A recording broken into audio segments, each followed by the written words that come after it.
I did 11 years in the military. Buddy in the bar said, "Why are you not getting into real estate?" Investing at the time. I said, "I'm not going to fix toilets. That's stupid," right? From the get-go, I failed my way into success through real estate. Right as I was doing that, I also discovered eXp Realty. While I was in the military, I ran out of money for investing, so I went and got my real estate license. I thought I was going to achieve financial freedom. What are some of the big things you've seen people make mistakes doing or that you did, and some of the most important things to keep into consideration if they're going to start blogging? Over time, I've learned all the techniques and really the ways to get the most bang for your buck out of the time you spend into doing that. It certainly takes time, but you get much better at it. And if you do things right the first time, you do way better.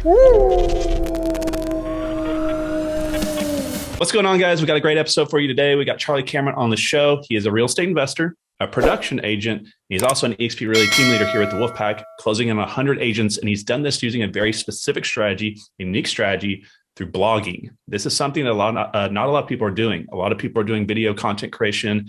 They're out there building funnels and things like this. But the art of blogging is very powerful. It is very important to understand this inbound reactionary lead generation source can help you not only attract agents, but also train those agents to increase their production, generate leads for their production businesses. So today we're going to go into building teams, attracting agents using blogs. Charlie Cameron, welcome to the show, man. Lucky to get you on here today. Thank you for sharing your time.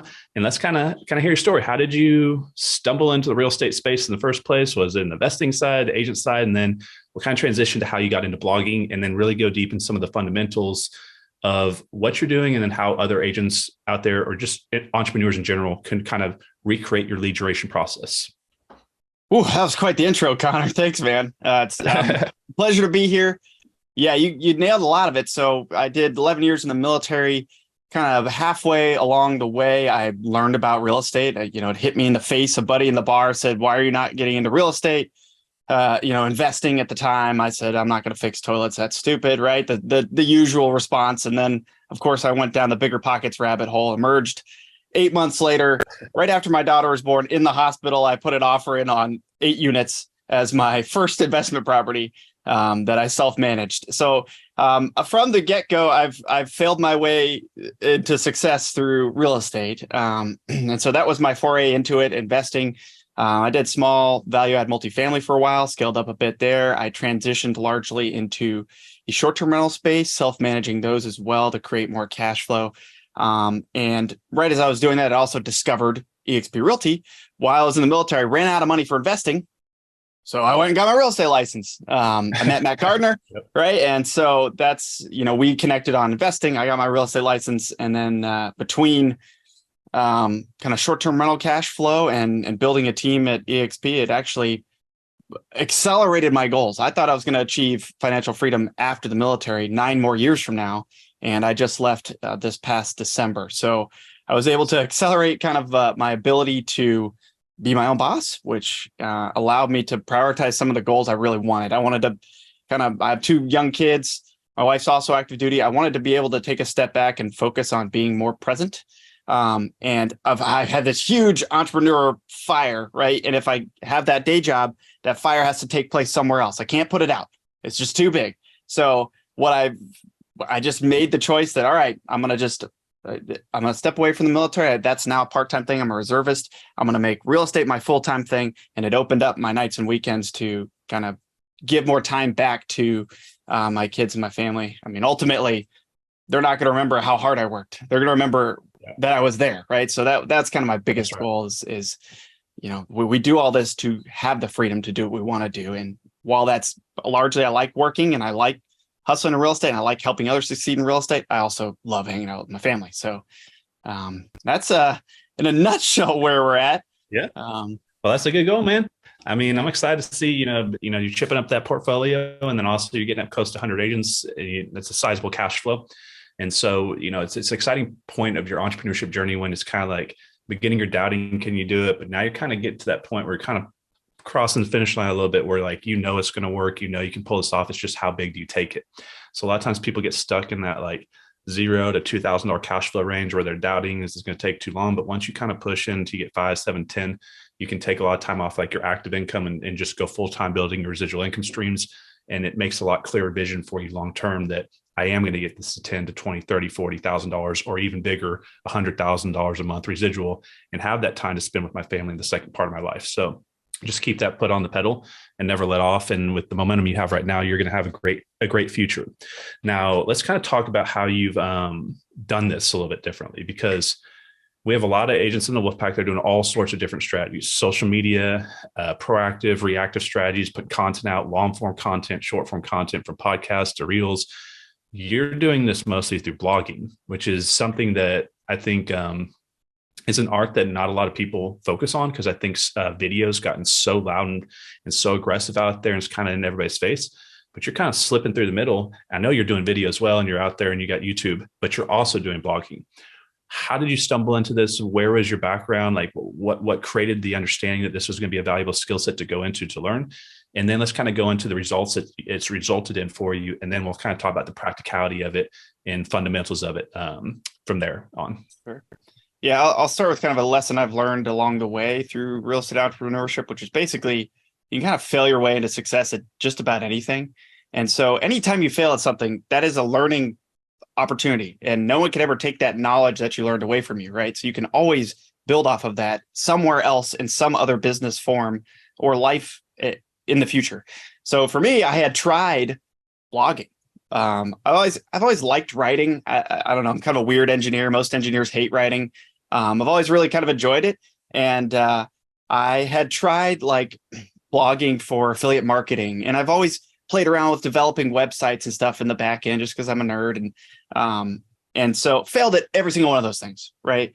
But when I came to EXP and I got my real estate license, literally the day I passed my exam, I was told I was deploying.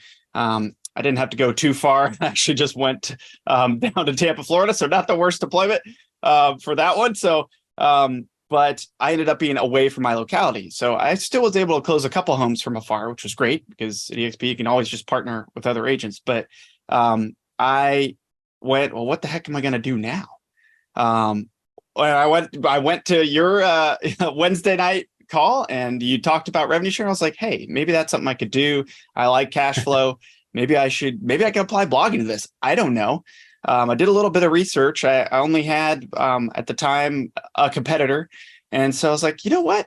Maybe I'll do this. And so I just started writing. I developed a ton more skills over the past 3 years of doing this that I had none of at the time.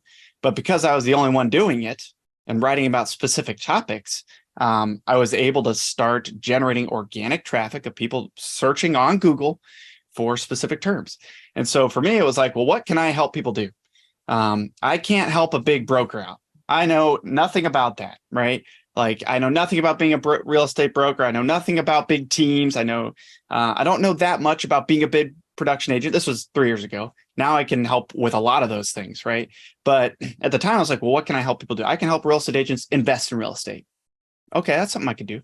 I can help part-timers be successful because I was able to hit 6 figures as a part-timer, right?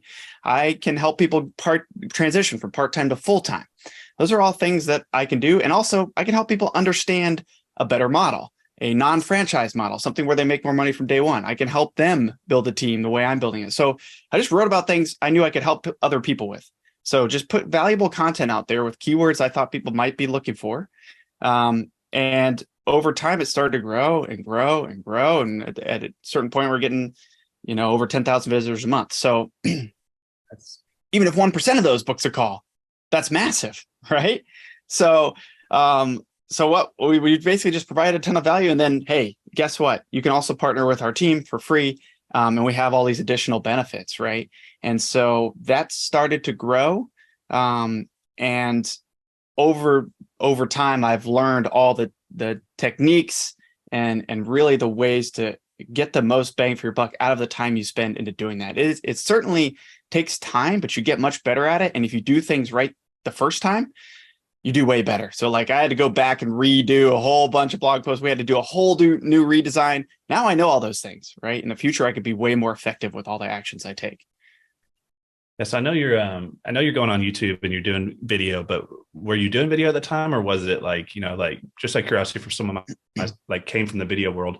Did you do it because you didn't want to get on camera, or do you think people go into the blogging space because they're kind of like people that do podcasts where they don't want their face on camera, they don't want to have to do with lighting and filming, or is it just like the natural course of progression? And then what do you think as far as like people that don't want to be on camera, this is going to be a great solution for them, or they need to kind of do both. And we'll talk about how you're linking videos to your blogs and creating backlinks and things like that here in a little bit. But kind of what's your take on all that? It's kind of a big question, but I think a lot of people struggle with the self-esteem issues getting on camera. And a podcast is a little bit easier if it's just an audio form, or like a blog is where they can start to get kind of their feet wet without just jumping right in the fire and exposing themselves a little bit. Yeah, there were kind of two things. One, I was dabbling and trying to figure out what might work, right? And I did create some YouTube videos, and some were very popular back then. And I didn't do much with them over that whole time period. I mostly focused on blogging, and part of that was because I saw that there were already a lot of people doing YouTube videos, but not a lot of people doing blogging. So that was part of the piece. And then, of course, yes, imposter syndrome, or the camera comfort for me. I was new to being a sales agent and new to EXP. I wasn't as comfortable talking about it on video, even though I knew a lot of the knowledge. It didn't come out of my mouth naturally at the time, right? But I could write about it very easily. I think it is a great way for people to foray into content creation, especially if you are camera shy. And like you mentioned, one thing you can do, and it's something that I'm doing now, is I'm taking my most visited blog posts and I'm creating the videos for them, kind of doing it in a reverse order. A lot of people like to do it the other way. I actually have found very recently that I think I finally found my content creation recipe, where the long form blog posts, it takes hours to write. I'm nailing those keywords. I want to rank on page 1 of Google. That takes some effort. But with that post, I wrote 2 big ones recently. With that, I did 7 YouTube videos. Okay. 20-minute YouTube videos from those 2 posts. Okay. So now I've got 7, a month worth of content for YouTube, and I can break those out and create shorts with those, right? Like now I have that content. It's breaking out into smaller and smaller buckets. Now I could create, 2 to 3 minute shorts for TikTok from that content. So that's my plan moving forward. I have struggled a lot with how do I create a lot of content? How do I create it on all the platforms? There's a lot of technicality to SEO writing. But I think that for me specifically, this order is the right one. When others, hey, they create that YouTube video and then they go create other pieces of content from it. Totally valid, totally great thing for people to do.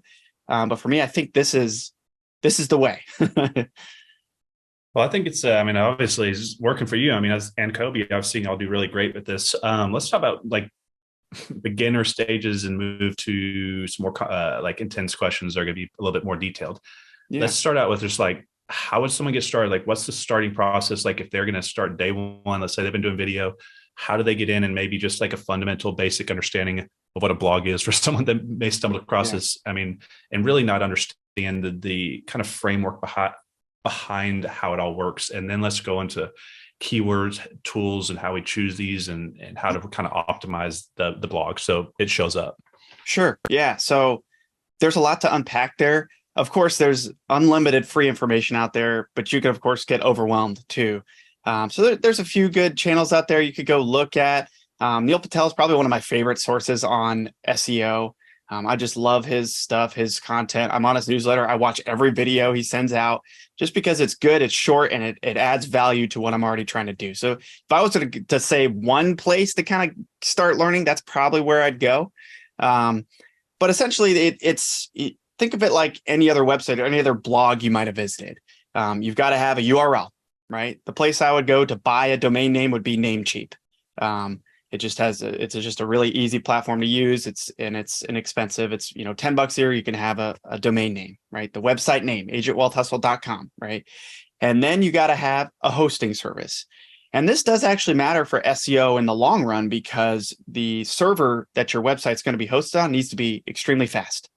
And it's got to have kind of cached things in the background that make your website very quick to load. So I actually had to change service providers to make my blog faster. That's one of those technical SEO things. There's kind of 2 buckets of things we will talk about. One is getting that keyword goodness, and you're trying to home in on a specific keyword and keywords related to that one. You might hear the term long tail keyword. It's kind of like making a bigger thing that someone might write into Google to search for. And then the other is technical SEO. Technical SEO is a lot of speed, and it's getting the right words in specific places. It's making the content very readable and approachable. You don't want people to bounce off your site very quickly. The site needs to be even easy to navigate, not a lot of broken links. You want a lot of backlinks. So that's kind of technical SEO. So you got to have a domain name, excuse me. You've got to have a server to host it on. I ended up switching to SiteGround. It's one of the fastest WordPress servers. Okay. And so that brings us up to now, what do you do once you have the place you host your website and the URL? Well, you actually have to have software that your website runs on. WordPress is open source, and it is the biggest website software in the world, bar none. So of course that can mean there's a ton to it. There must be millions of plugins you could download and install into your WordPress website. But there are so many tutorials on WordPress that it's fairly easy to understand. Plus, if you go to something like a hosting company like SiteGround, they're going to have kind of a WordPress package already ready to go. They'll install WordPress for you. You just go to the admin login, which is going to be, a specific URL at your website, and you'll be able to start tinkering around in there. It comes with a basic, framework, and from there you kind of decide on your design, whether you want to add more site building tools to make it easier to design things. Like I use a tool called Elementor that allows you to kind of move blocks around and make kind of sexier WordPress sites, if you will. You don't need it, but it does help you for things like your homepage or your about page or your partner with us page to make more of a landing page style page. So you could basically make a ClickFunnels on WordPress with Elementor, if you will, as well as just attractive looking home pages. And then, do you want me to keep going, or it sounds like you got a question? This is good. Yeah, let's get them some kind of like basic understandings before we get into some higher level fundamentals. Sure. Let's just kind of explain keywords, backlinks, and plugins.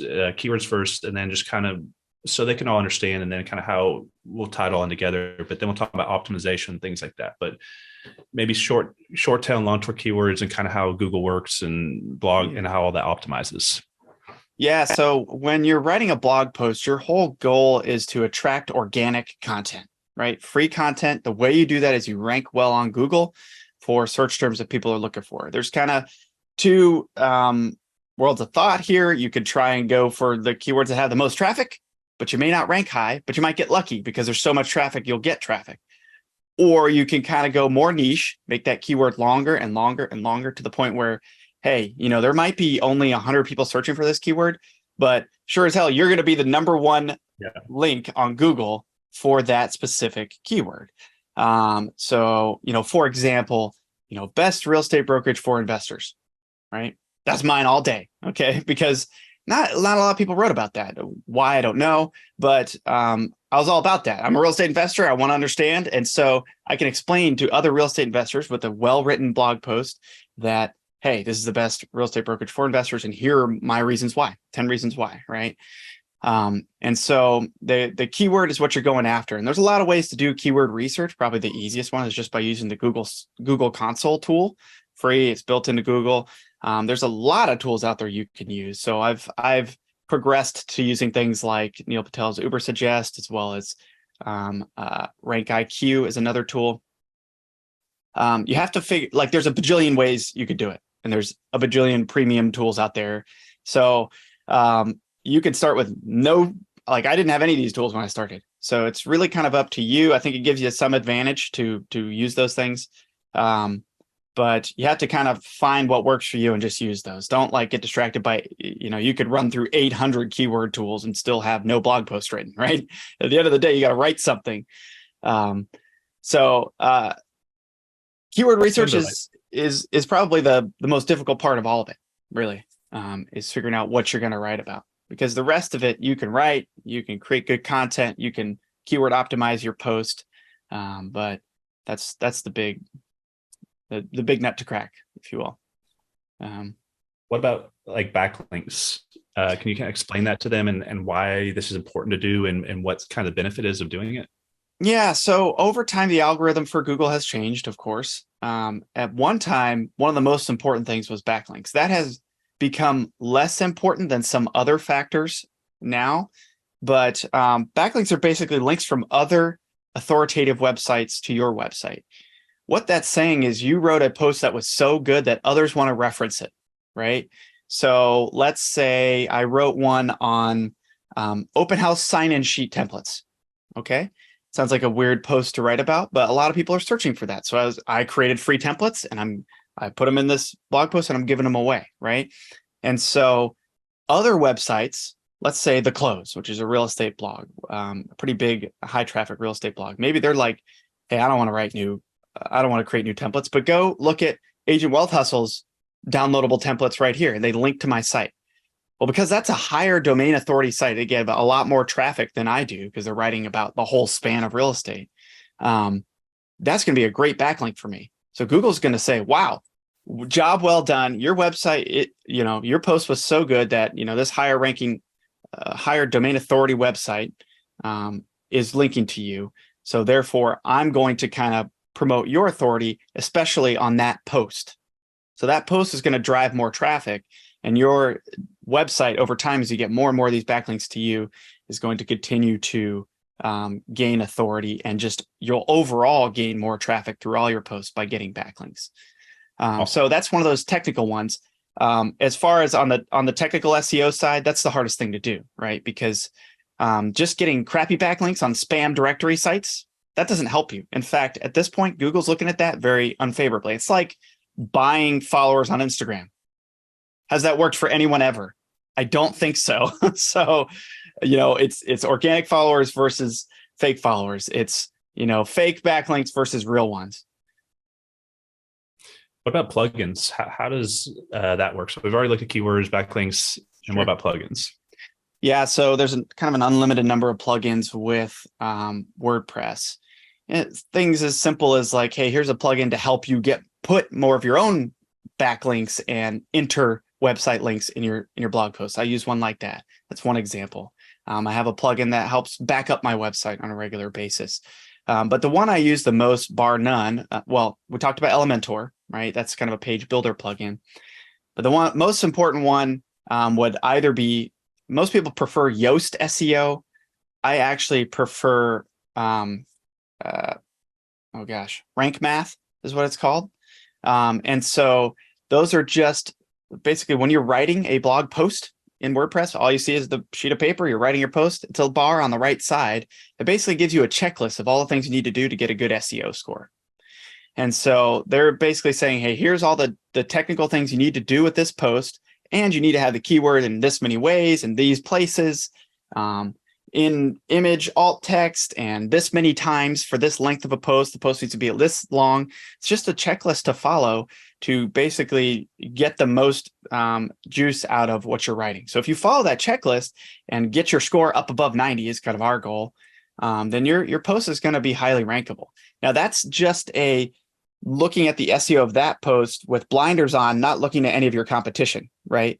So those tools are very helpful for making your post as good as you can make it within the confines of your website. But then you also still need a kind of a keyword research tool like RankIQ external to that to help you make sure you're hitting other keywords, similar related keywords and things like that to help your post potentially outrank competitive posts.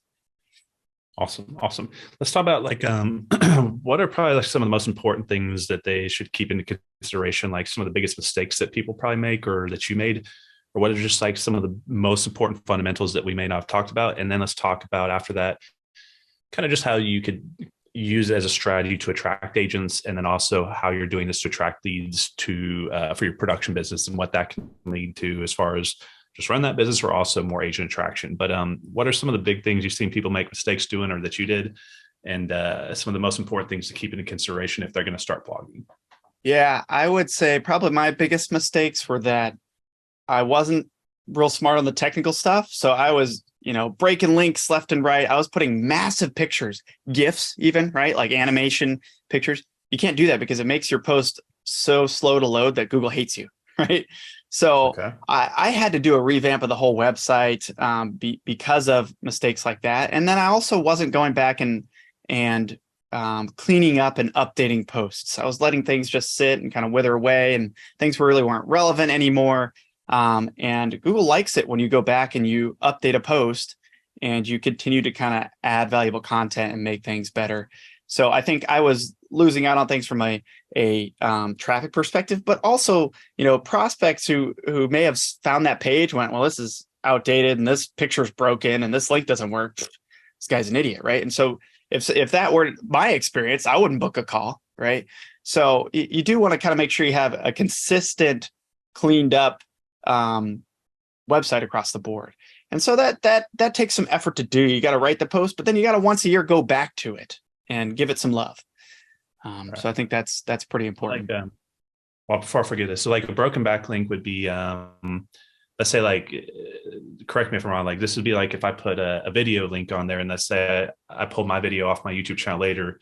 So now that link's still up there, but there's no video behind it. Is that kind of what you mean, where it's a broken Exactly. link? Or Yep. A lot of them were penalize internal. you in Like the I'd algorithm change the structure of the website and I'd break my own links to other posts. That's terrible. And Google goes in and there's the little robots crawling your websites all the time, and they find a bunch of broken links. They know you don't care, right? So it is definitely one of those things where every little piece helps. You don't have to be perfect, okay? If you're the only one writing about a topic, you're going to be fine. It's kind of like if you're the only Airbnb in town, you'll be fine. But when there's 800 Airbnbs, you've got to stand out. The way you do that is by just doing things right as best you can. Is there any AI software or anything out there that has, like, you can attach to your websites that tracks if you have any backlinks go out? Let's say you're doing a bunch of posts and you're moving forward and you're thinking forward, and then a lot of people are just always progressing. They're not thinking, hey, I'm going to go back here and edit a couple links. Is there something that tracks that, or is that really kind of just up to them? They have to kind of monitor that individually. There are tools out there that let you see if you have broken backlinks. Free, not really AI. I mean, you could just install that and check it. You can also just with Google Analytics, right? You import your website to Google Analytics and you can go check those things there too. And Google will tell you, hey, there's a mobile loading issue with this page. It's not loading right on mobile and they can't get to some of the buttons. Like those are things that Google will help you figure out and you could go fix. So you could definitely kind of fix those technical things pretty easily. As far as AI tools for blogging, I've certainly looked into it. There are definitely tools out there to help you write blog posts. What I've found so far is that I'm not using them. And the reason being is because my topics are too niche that it wouldn't write it in the way that I would write it. And that then it's not coming from me and my tone. And then it's AI content. And so Google, guess what? They're sniffing for that now. So I think it's going to be very soon. We're going to see this where if people are just cranking out AI written posts, which can be good informational posts, they're not fun to read ever. So if you're just writing those, it's easy for Google to sniff that. And they're probably going to rank those below my original written post. So yes, it's more work. I've been using ChatGPT like crazy to help brainstorm content ideas. That's a huge, amazing, great use for it and a time saver there. But I don't use it to write my content. Yeah, I'm sure there will be better tools in the future that will help with some of this, though. There's none specifically I could point to. Yeah, I'm actually going to probably start moving towards, because like I brought a content team on to do a lot of my social media stuff because I just got so busy, and they're doing my IG posts. And like I never did a lot with Instagram really ever. And I started to put a lot more time into it this year. Like the first few months I was writing every post, but I mean, to write like a 2,000 plus character post, like it once or twice a day if you're doing that many posts, it's going to burn you out. But then at the same time, you get AI and it's going to write it, good information. It's going to make, but people know, especially if they follow you, they know it's not you. And it creates this weird dynamic, which is, do you even write anything? Because you can't post enough content and actually write the posts if you're going to be posting multiple times a day on all the short form content. It's impossible. You'll literally just sit there and do nothing. So it's a weird thing where it's like, do you write a shorter post and move to like a 1 or 2 line post where it's actually you writing it, but people know it's your message because like all the algorithms are saying, fill up the entire description area and all that. So it is a weird thing. And I was curious to see how over time we, as all of us as business owners and just the normal communities that are not in business, how we all adopt this and how we, accept this going forward. Because I think I'm seeing probably more people, once they notice that you do that, I think you get way less engagement and trickles off. So what I'm going to start doing is probably just write shorter posts, but make them to the point where people know that it was me that wrote it. I'm not sure if you have any take on that, but then if you do, you can. If not, we can right into. No, I think we as content creators and entrepreneurs should be looking at integrating AI whenever possible, but you don't want to lose your originality.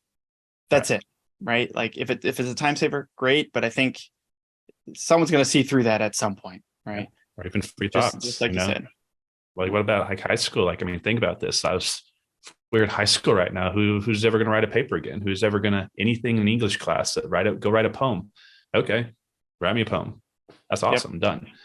Like it's really going to change. It's happening so fast. It's changing things so fast. But maybe on different podcasts we'll go down the rabbit hole on AI. Yeah. But, let's go into like the fundamental side. So you've done a great job helping some of like the basics for people to kind of understand some of these words and phrases and things like that. Strategy wise, like how are you going into generating leads for agent traction? Like how would this all work? You're creating a blog and you're attaching it to like a Calendly link, a funnel, and then just give me an overall strategy and then kind of like the intent behind it. You're writing a blog to help people come across a keyword that they're researching, and then they trickle and stumble across your website. And then what? Sure. Yeah. So right now what we're doing is we do a lot more keyword research up front. We go out, we look at our competitors, we go out and we look at things in our niche, and we're looking for more, maybe less specific, like, hey, best brokerage for real estate investors, though we do still write posts like that. We are more focused on how do we help real estate agents in general, right? Achieve growth and achieve more freedom. And so we're going out there and figuring out, hey, what are some keywords that get a lot of traffic and would actually don't have a lot of competition and rank quickly. So we use Rank IQ for that, for some of that data. And so we've already got the rest of the year planned out. We're going to write 4 blog posts a month, and we're going to, and I split it up. So, this is something people can consider. It sounds like a lot of work, and to some extent it is, but it's organic and it's one time. So it's a lot of work, but you're getting traffic forever and ever and ever. And you could just keep adding more posts and growing that and growing that and growing that. That for me, it's like, it's the best output that I can do, right? It's just like YouTube, right? It's the same. It's the reason you love YouTube, because I can do this. Yeah, it was work and it cost me some time, but holy smokes, it's there forever. And I keep getting traffic and I keep getting book calls. So where's I go with that? Oh, yeah. So you can always partner up, right? So for me, one of the first agents on my team, Kobe, I was like, hey, is this something that interests you? He's like, yeah, that interests me a lot. And so we just said, okay, we're going to do this, right? And so he and I built it together, and we still on a weekly basis tag up and continue working on it together, because I mean, this is true all across real estate. You're always more effective as a partnership than you can be individually. Just always exponentially. So, yeah. So, sorry, I'm going to cut you off just real quick. Is there a consistency? You said you're doing a 4 month. Mm-hmm. That's one a week. Like YouTube has like algorithm, like you need to stay in the browse feature like once a week. Is there let's say is there any consistency patterns or algorithms that they need to stay on top of? If like they're posting a lot for like a month and they stop for a month, is that going to break everything that they work for? Or is there anything specific they need to kind of keep in mind if they're going to do this? Yeah, that's a nice thing about SEO, is that it's much more forgiving on that front. You will especially if you're the only one in that niche or those specific keywords, you're going to sit there and still generate traffic for quite a while. But if others are writing about it and you're not outputting in general on the blog, you're going to start to lose your ranking. So if you want to maintain a high domain authority across your blog, you do want to continue to put output, but it's not nearly, you don't have to do 1 a week. It could be, I would recommend at least 2 a month. That would be my lower threshold. But we've kind of committed to 1 a week because we have certain goals. We want to create a post that would be highly backlinkable. We want to create a post specifically about eXp Realty. And then we want to create 2 posts that draw our target audience to us, real estate agents that we can help grow their business. Okay. And then like what is like a typical length that it would be? Is there like a certain volume of characters that you need to kind of get picked up, or is it doesn't really matter? Yeah, You can write a short one, long one, you, anything. you really want to be above 1,500 characters if you can. And depending on the post, like let's say it's a post about, I don't know, 20 ways to generate real estate leads for free, right? Well, there's probably a bajillion posts about that already. In that case, what you might want to do is Google that, how to generate real estate leads for free. You'll find the top 10 posts and they'll say 15 ways, 13 ways, 20 ways.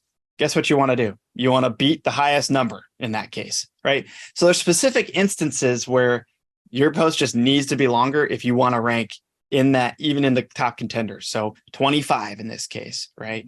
So, so you'll find some of my posts are like that. You're like, why the heck did you do so many of this? And it's like, well, because I want to be number one. So in that case, you might have to write a longer post. It's really dependent on competition. Hey, harder you work, the more you get paid.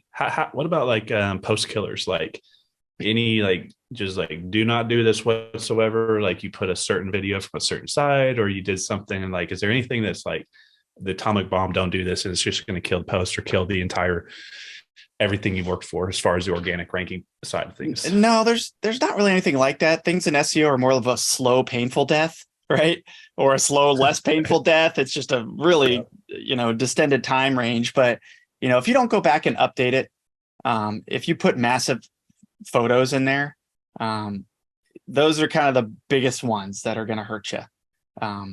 But I mean, you could do it's cool. It's cool because it does take a long time. So you have time to go back and fix it and still do well.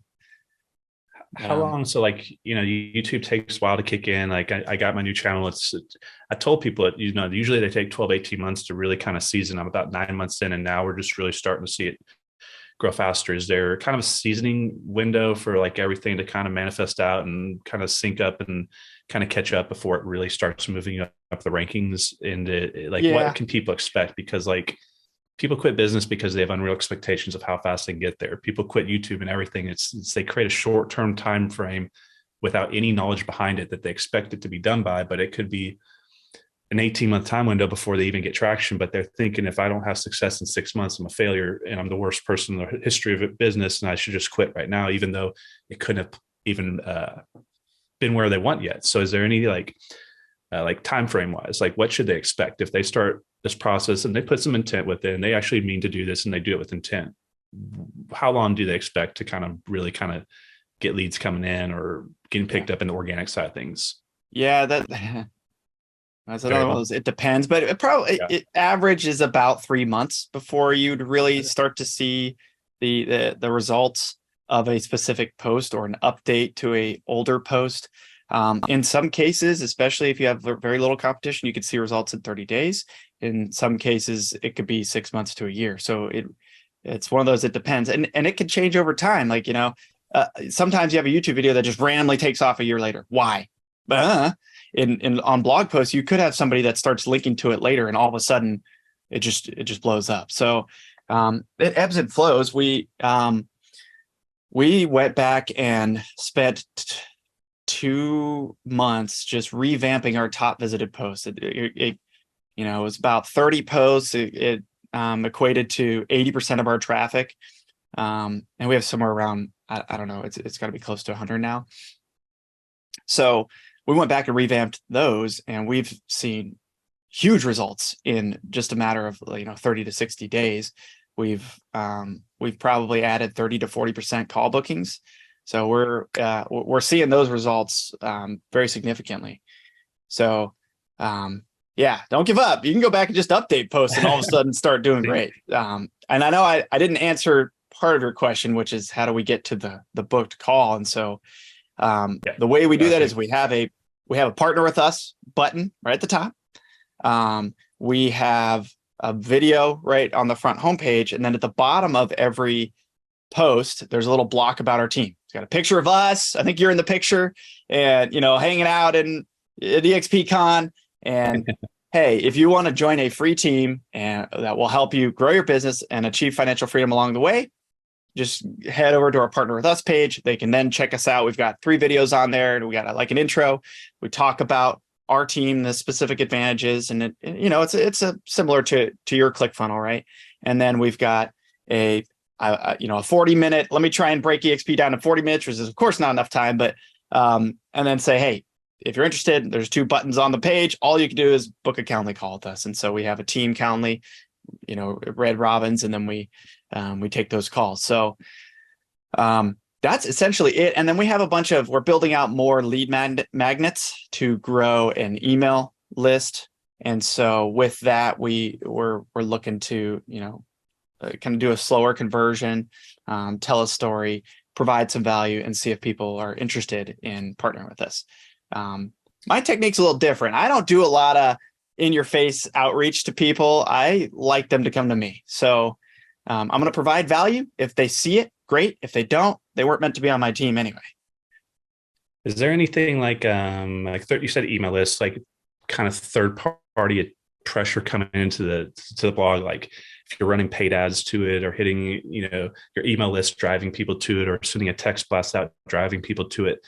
Is there anything besides just normally writing it and optimizing it that can increase the reach of it? I mean, I guess that's not organic if you run paid ads to it, but is there anything that can be done externally like that using your email list that can increase the reach of your posts?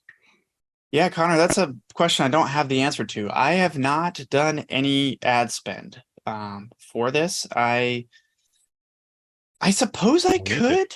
I don't know what I would target, right? So I don't know if I think if I did, I would probably target some lead magnets and like you said, I would grow a list that then I could basically run a 7-day series campaign, Russell Brunson style, where instead of selling something, I'm inviting them to schedule a call to join our team. That would be what I would do. I'm very interested in, I've got all the Russell Brunson books.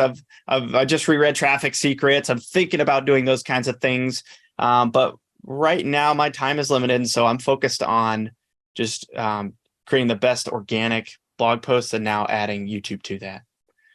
Yeah, there's gotta be a way that you once they come to your post, that if they click on it, you could probably retarget them and run like video ads to them. So say they come and read your posts and they maybe click on a video or something on it. That's where you could run your paid ads. It's not on the front side, but on the conversion side. Retargeting.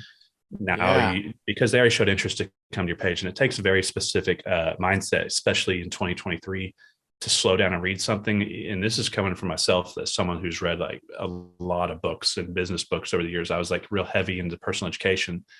And 10 years ago, I was reading like a book a week. And even now, I love to read. I still have books, but I half finish them a lot of times, or it's so much easier just to say, I'm just going to go watch a video or go listen to a podcast or something like that.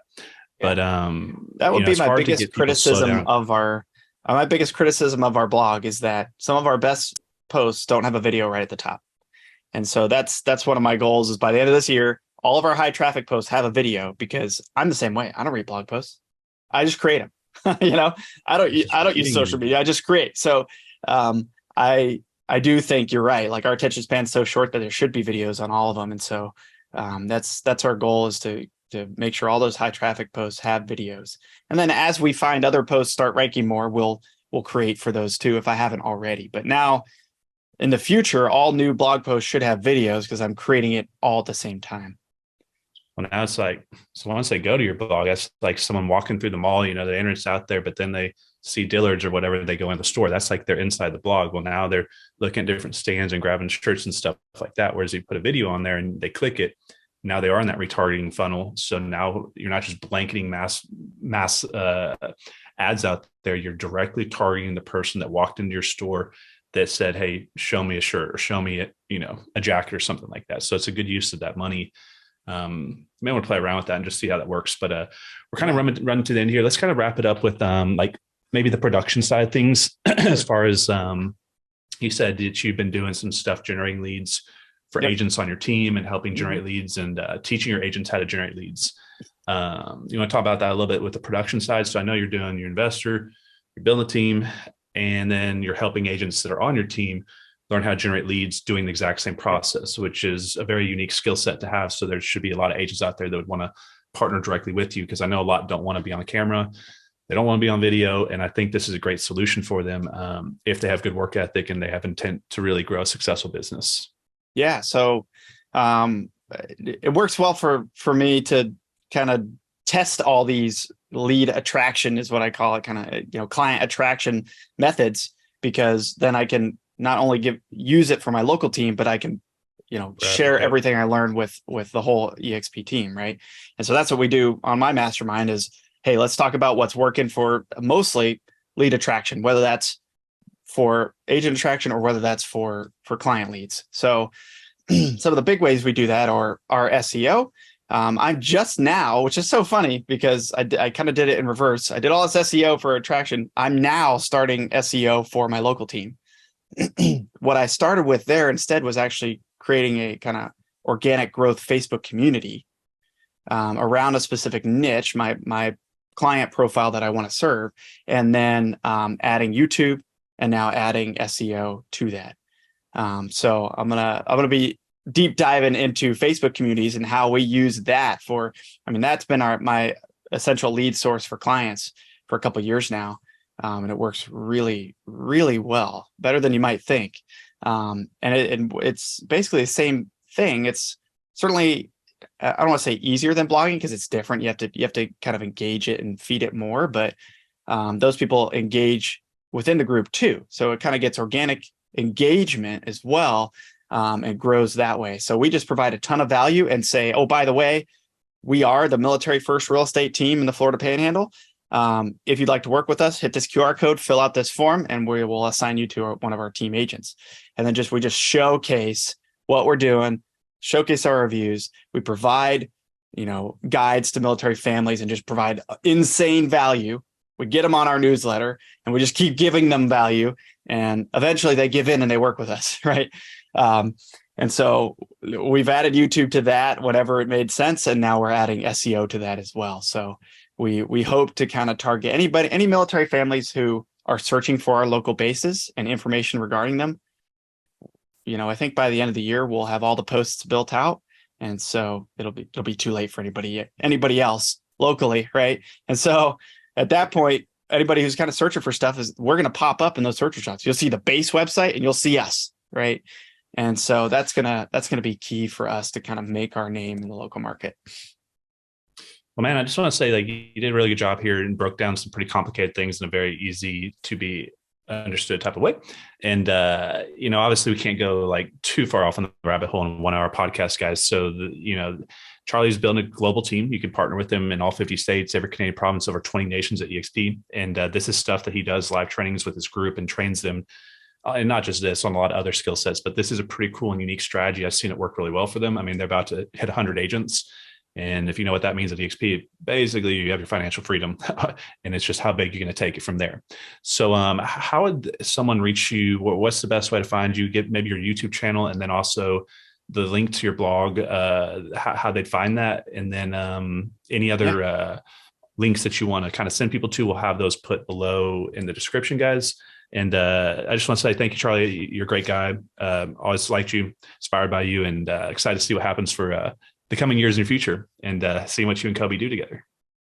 Connor, thanks, man. Yeah. So people can find us on agentwealthhustle.com, agentwealthhustle.com. That was not the original name, but I had to change it. EXP made me change it. Interestingly, that's a story for another day. And have their name in the bar. What's that? Yeah, they own all the rights to EXP. You can't have it in your domains and all that. It makes sense. It was passive income agents, and that was not that's right for a while. So but that's okay. Anyway, we learn as we go. But so agentwealthhustle.com. You can fill out the contact form there. You can book a call with Kobe and I there, and then that's probably the best way to do it. You can, put any other contact info. Agent Wealth Hustle is the blog, or is the YouTube channel as well. And over time, we'll see where things go. But just excited to be on your team, man. It's always a pleasure chatting with you and being a part of this team. And go Wolfpack.